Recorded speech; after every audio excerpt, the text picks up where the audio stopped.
Now who got game when it comes to this basketball?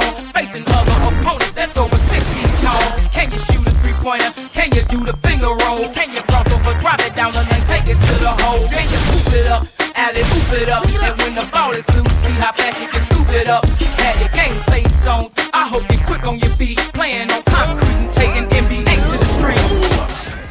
When it comes to making sports sequels, there's usually kind of a few different approaches a company will take. When it comes to the simulation-styled stuff, you can expect to see a roster update and a few minor tweaks that'll just make the game a little bit fresh and new for fans of the series. That doesn't work so well when you stray away from the simulation side of things, because if you're playing a street basketball game like NBA Street, you don't necessarily care about updated NBA rosters. You just want kind of a good playing game that looks good, feels good. NBA Street Volume 2 is a pretty good example of how sequels to these styles of games should be made. It makes just enough tweaks to feel fresh for the hardcore player, and perhaps most importantly, it doesn't break anything that was cool about the first game. There are 2 main modes in NBA Street Volume 2. The first one is the Be a Legend mode, and in this mode you create your own player and then take him through a series of street basketball games. You kind of tour around from court to court. You start out in New York, make your way through Philadelphia, Chicago, Seattle, LA, and Oakland. And along the way, you'll be picking up new players for your 3-on-3 basketball team. You'll also be earning stats as you win matches, which you can then use to improve your player by spending those points on improved stats. Or if you just want to make them look a little flashier, you can buy jerseys and new shoes and a lot of other little stuff like that. The main point of the Be a Legend mode is to build your reputation up. You have a reputation meter that grows as you win games, and the more reputation points you earn, the further away from home you can travel. It'll open up pickup games at different courts. It'll open up boss battles against the game's kind of street legend players that you'll take on. And these boss characters have, usually one special stat that is higher than you can actually make your own stat using the points that you earn. So you can actually get these players after you beat them. You can trade some of your players for some of the players of the teams that you've beaten. So you can kind of assemble a team of these boss characters, which in turn, make your whole game that much better. The other main mode is NBA Challenge mode, and this is another mode designed to let you unlock a bunch of stuff. You basically can create your own team for this mode, or pick from one of the NBA teams. You kind of can pick your own NBA players for this mode, and you go up against every other team in the league. And here, basically, it's the same type of game as 3-on-3 basketball. It's not just, just because it's NBA players doesn't mean all of a sudden you're going to be playing by NBA rules or anything weird like that. But just lets you take up, pick up games against the league's best, and along the way you'll unlock star players, new jerseys for your created players. You can unlock Nelly and the St. Lunatics, or Just Blaze, both of whom are on the soundtrack, and a lot of other cool little things like that. On the surface, the gameplay in NBA Street Volume 2 hasn't really changed a whole lot from the first game. It's still the same basic 3-on-3 basketball. You still have a whole lot of tricky dunks at your disposal, and a ton of ground moves that you can use to break down the defense and knock players over so you can drive to the basket. Blocking is just as easy to do as it was in the previous game, and just as much fun to kind of swat balls out of the air and just really stuff people really bad when they make bad shots. Most of the additions in the game come in the form of things that actually kind of balance the game a little bit better between offense and defense. You'll find trick counters that you can use to counter those tricky ground moves, to reach in and steal balls out of those moves. You can throw passes that bounce off the backboard and back to another player or back to yourself. There's just a handful of cool little tricks. The Game Breaker system's also been redesigned for Street 2. Basically, as you perform these tricks and combo them together, you'll earn trick points, and you'll also fill up your Game Breaker meter. Once this fills up, you can unleash your Game Breaker shot, which basically has the effect of scoring points for you while actually taking points away from the opposite team. Here, the level 1 Game Breaker, your standard Game Breaker, is a little bit easier to block. The computer especially is much better at blocking those Game Breakers, even on the easiest difficulty setting. So what you can do is you can actually store that Game Breaker and then build up the meter again for a level 2 Game Breaker, which actually takes even more points away from the opposing team when you land it, and it also has the additional benefit of being unblockable. Graphically, NBA Street Volume 2 is a good-looking game. There's some little issues here and there that don't look so great. The courts look really fantastic. You know, the backdrops look good, but the people standing in the background on the courts they move at like 15 frames a second or something. They just have these really choppy animations that really seem out of place with the rest of the fast-paced action. The player models themselves look okay.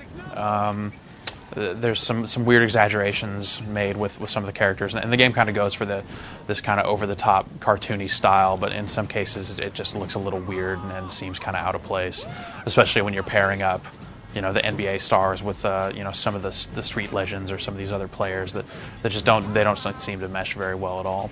Probably the single greatest problem with the game graphically is the animation. Now, that's a very specific type of animation because, by and large, the animation of the game is actually really good. The animation on the dunks, the animation on the shooting, all really fluid and look really nice. It's just when you blend those motions together, the game is really lacking in the transition department. So if you're moving from, some kind of tricky dribble move to, putting up a shot or trying to dunk, you'll see players kind of jump from one position to the next, and that looks really unnatural and actually looks kind of sloppy. Of course, it keeps the gameplay moving pretty quickly, so you can't fault it too much, but it is really noticeable and does kind of stick out and keeps the game from looking as great as it could have looked. The sound of the game is also pretty good. The sounds of basketball are all pretty good, and the courts all have their own style of ambient sound. You'll hear cell phones ringing, kind of crowds cheering in some of the more populated courts. You'll hear the players actually kind of bantering back and forth, telling each other, look out on D, setting picks and stuff like that. And that's kind of a cool thing. It actually makes the games feel a little more alive than they would otherwise. The soundtrack is handled in typical EA Tracks fashion, meaning a stupid little box gets in the way every time the song changes, telling you who the artist is and what the name of the song is. That's really dumb. I just want to go on record as saying that little thing is probably the stupidest thing in the world, because it actually pops up right on the screen in the way of the gameplay. I understand it's important, the EA spent all this money to license all these songs, they're going to have to tell you who performed them, but no, that's over the line. But anyway, the music in the game is pretty good. It's all instrumental rap stuff while you're in the game, which is a positive and a negative. On one hand, the style of the music fits the action very well, but on the other hand, it's all instrumental stuff. And speaking as a rap fan myself, I can say that instrumental rap tracks that are built normally to have lyrics on them are really boring to listen to. So you're basically getting 3.5 minutes of the same loop. Maybe it changes up for the chorus, maybe it doesn't, and you're kind of listening to this kind of same loop over and over again. And then it changes songs, and you listen to that loop for a while. I think they probably would have been better off if they had gotten tracks that were built to be instrumentals instead of just taking popular songs and removing the lyrics from them. That probably would have been a little more dynamic and a little easier to listen to for longer periods of time. The commentary in the game is handled by Bobbito Garcia, and he's a New York DJ guy. And he replaces the guy from the first NBA Street that was just really kind of trying too hard and really came across as really fake and hokey. Bobbito actually does a really great job in the game, and some people are really going to hate it because he's kind of obnoxious and yells a lot, but he's yelling completely ludicrous stuff about food. Sometimes he'll just shout about ice cream and lasagna and now that's trying to eat a burrito without a fork, and it's completely ludicrous, and it's actually pretty funny at the same time. He says a lot of different stuff, and it definitely kind of keeps the action moving. NBA Street Volume 2 is available on all 3 major console platforms, and for the most part the game is identical across platforms. The GameCube version doesn't have as much video as the other 2 versions, and the PS2 version actually controls the best out of the 3. Like the previous Street and like and some of the SSX games, NBA Street is built around using 4 buttons for your dunk selection and your trick selection. It's basically, on the PS2, it's mapped to the 4 shoulder buttons. And with the GameCube, you're left with 3 shoulder buttons, and on the Xbox, you're left with 2. So you're kind of having to do some different stuff there to get all those different dunks to come out. And it doesn't work quite as well as it does on the PlayStation 2. but the game is just as good on any system. You really can't go wrong with any platform for NBA Street 2. In the end, NBA Street Volume 2 plays a great game of basketball. Hardcore fans of the series are going to notice that a lot of the game is pretty much the same, but they'll also be the ones that will be most likely to appreciate the small improvements that have been made. Casual fans might not really get quite as much out of the game because they'll notice that it's pretty much identical to the first game. But if you haven't played NBA Street before, this is a great place to start. It's a great game of arcade style basketball, and anyone looking for that sort of game won't be disappointed at all.